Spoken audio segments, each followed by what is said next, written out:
Sunt la etajul 21 al hotelului Intercontinental și îmi aștept următorii invitații, Bob și Phillis. Sunt printre puținele persoane din această lume care au reușit să vadă 324 de țări și teritorii. Este incredibil, iar eu mă chinui să găsesc o destinație pentru următoarea mea vacanță, doar că sunt sigură ei vor avea multe de povestit și voi afla cam pe unde ar trebui să ajung și să mă bucur de vacanță. Haideți să vedem! Welcome back to Romania, because you've been here before. We have the pleasure to have you back to Bucharest, and after a few years I think you have many impressions about our town, amazing town. You are at Intercontinental Hotel at 21st floor, and you can have a view over Bucharest. Did it change? It changed a lot, I think. The thing I think that has impressed me the most in the very short time I've been here today, because I always worry about line of sight and where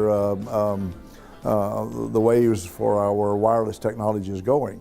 But the trees you got, the parks, yes, it's just I know. And the Wi-Fi, beautiful. you know, it's amazing. I mean, Romanians cannot live without Wi-Fi. Absolutely. Y'all got more parks and, cities that are 10 times as large. I'm very impressed, and the Thank you. people I'm on really the happy streets, to hear very that. Nice. Yes. Yeah. Yes, very clean, and which is great. Yes. But I want to get to, how to say, the main question. How is it to travel so much? I mean, 324 countries. I mean, this is amazing. Yeah. I mean, there are few people, probably, just very few that they have accomplished that. Yes. I mean, 324, my God. Yeah. How is it to travel so much? I mean, do you know the number of kilometers that you have been traveling? Yes. We know we've done about 5.5 million miles. My God. We counted up not too long ago. We have spent almost 2,000 days on the sea. 2,000. Figure it up. At 300 apiece, that's almost 6 years of our life. In the last 50 years, we've been on the sea. Now we're at the point of going back and filling in the gaps. We've been to the countries, but there are so many places in these countries, just like your city, that the changes are enormous from when we were there, say 20 years ago or 30 years ago, 10, 12 years ago. The world is sitting on an opportunity for real prosperity and the betterment of mankind and the improvement in education. There's so many things that's out there that's good, until it just bothers the heck out of me that we're wasting a lot of time with wars and rumors of wars and all of the fighting and the interaction that goes on, and the boastfulness of our politicians, and some of the things that are clearly taking away some of the energy that we could spend making the world better. Exactly. What country did you like the most? Because for sure you have a favorite one. I will say to you, our preferred city for residents and for operations, because of the good business attitude and so forth, is Hong Kong. Hong Kong. But if you want to take a country, I got to tell you now, Australia, we had a great experience down in Australia. You may or may not know that. It's bigger than the United States. It is a very broad country with a big bite down on its bottom. And but 85% of the population of Australia is within 25 miles of the seacoast. The problem is that those guys out there, they don't care about how fast that thing runs, as long as it talks and it gets it done, no problem. 50 gigabits or 100 gigabits, we don't really care. So they have more time for jogging. Yeah, the humor and the fun of working. I mean, if you really want to go to a place where you can have fun and work at the same time, Australia was probably the one with the greatest impact on us. What food did you enjoy the most? What food did you like the most? Yeah, well, Phyllis, you can probably answer that best, but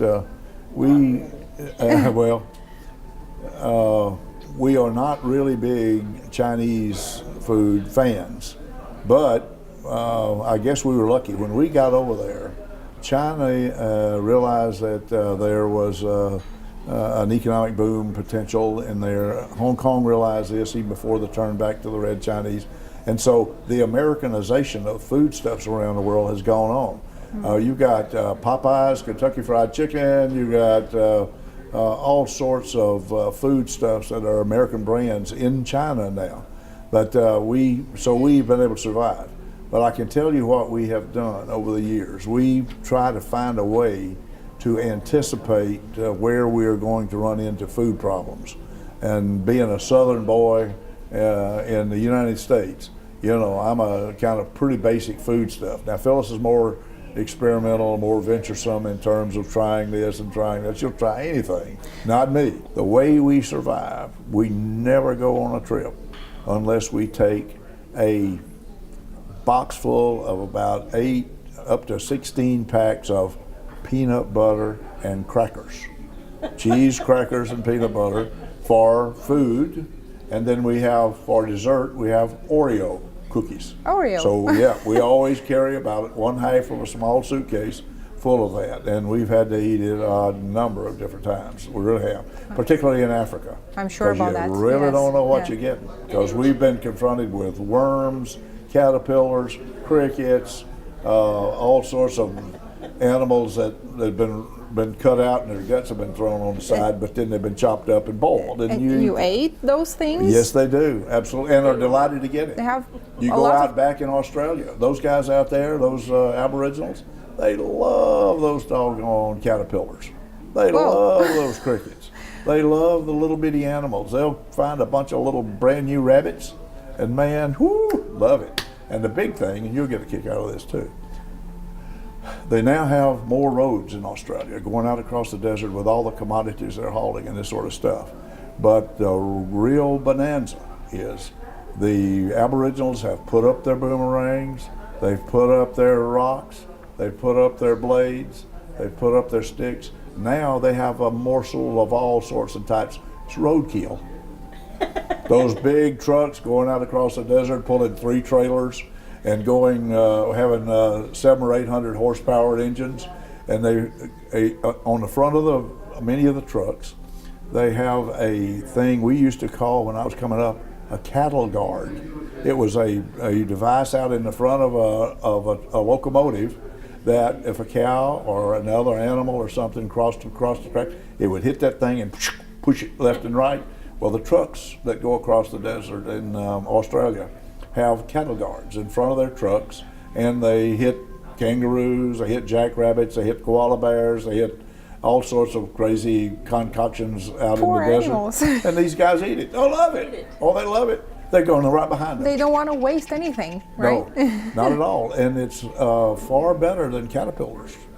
I can tell. Definitely. I believe I could eat a jackrabbit that's been killed by an 18-wheeler, but I don't care a thing about caterpillars.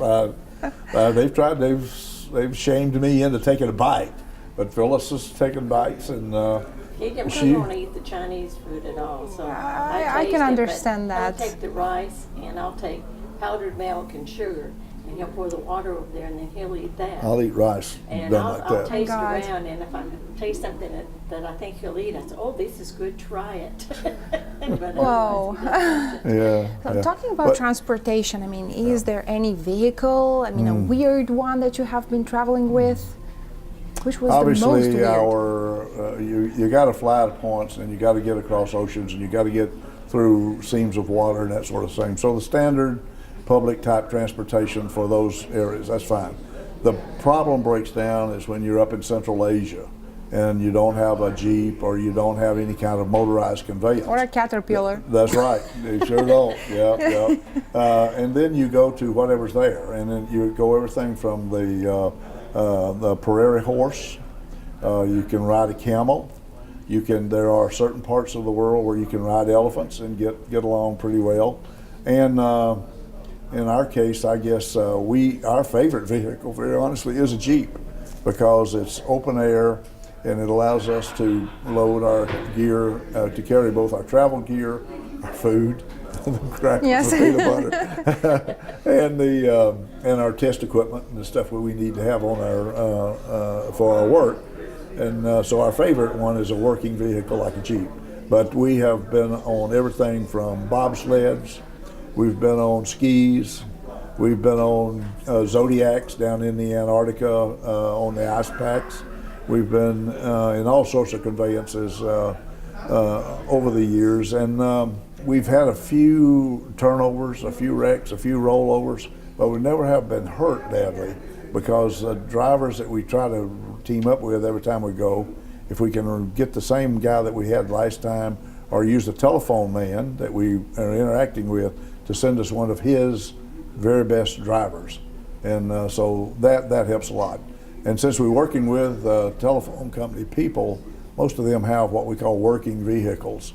They have a truck with some of their supplies on it and parts and pieces and electrical generators and things like that. So we typically, we don't do a lot of walking. We're beyond this walking stage. We do try to find a ride, a conveyance of some sort. Something comfortable. But yes. Yep, something to get the job done, yeah.